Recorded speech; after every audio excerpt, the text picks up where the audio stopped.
I arrived at the first day of class this term thinking, environmental ed, just going to be another science biology type of class. That was an exciting thought to me. My educational background is deeply embedded in the sciences because I really enjoy science. The main feature that I like about the typical science class is that there is a right and a wrong answer. There is a clearly laid out process to follow in order to come to the answer, and I like it that way. There is no gray area and no in between. Throughout this semester, I have been in a little bit of shock at the realization that this ESCI 302 is not like that at all. What I thought this class was going to be turned out to be something totally different, and surprisingly enough, I kind of liked it. This semester has entirely disrupted my way of thinking and knowing. It has made me second-guess my educational background and forced me to question the process that I learned throughout my school years. I have been shoved out of my comfort bubble, and at first I was quite alarmed by it, but it is becoming more content out here. My bubble has now expanded, and I see the world in a much different way. It is almost as if I am looking at the world through a new pair of eyes.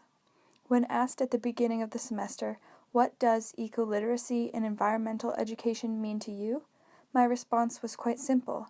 I believed that these terms meant simply going outside and enjoying the beauty that nature has to offer. It meant being respectful of nature and not taking from the earth more than you needed. Ask me that question today, and you will realize that my understanding of eco-literacy and environmental education has become increasingly complicated and distorted. Eco-literacy isn't just one thing. There isn't a clear-cut definition to tell. It means many things. Yes, I still believe that taking in the beauty of it all is important, but there is more to it than that.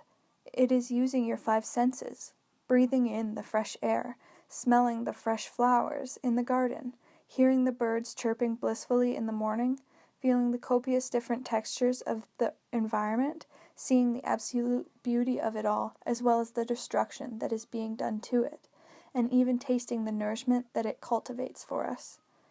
Being eco-literate is understanding the natural systems that the earth has in place in order to make our life here possible. It is being sustainable and environmentally friendly, reducing, reusing, and recycling.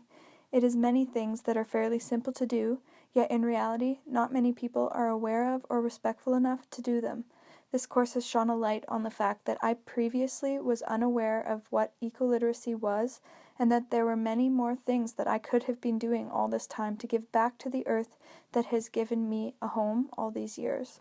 I originally thought that I was fairly eco-friendly, but throughout the course readings and the class action learning projects, it has become evident that there is much more that I didn't know.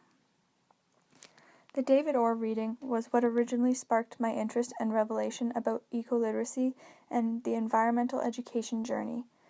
When he wrote, "Human intelligence may have taken the wrong road," it implied to me that my educational history has been made up of theory as opposed to value. Learning theory may not be considered wrong per se, but I have been lacking an understanding of value, and after taking this course I realized just how important understanding the value of things really is. The earth is worthy and deserving of so much value, and yet we have been taught to put ourselves above it and to use it at our disposal. Why wait until it is too late to change things for the better before we begin to value this marvelous place? Capra's article was truly eye-opening in the way that it made me realize just how interconnected and interdependent everything in this world is.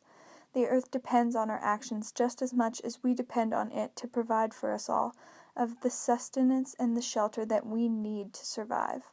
My interdisciplinary learning group based our entire lesson plan off of interdependence. Almost every topic you can think of can involve at least one aspect depending on another.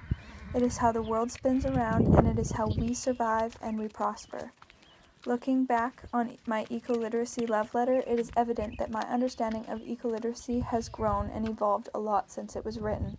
My thoughts when writing the letter were revolved around the idea of reducing, reusing, and recycling, and also sharing the knowledge of this with the younger generation. When we shared all of our letters and poems together as a class, it helped to complicate and expand each of our ideas. It further proved that the eco-literacy means something different to everybody. Each person is able to understand it in a different way. Becoming a future educator holds me somewhat responsible for the future of our home here on Earth. I am given the opportunity to mold the minds of the young children who are yet to live on this earth for a long time.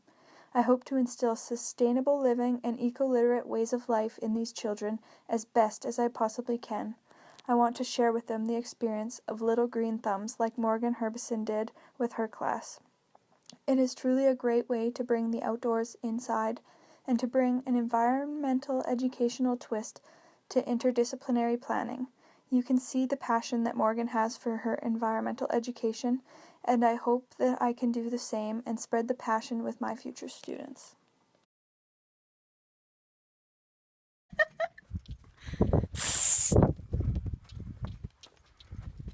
Nope.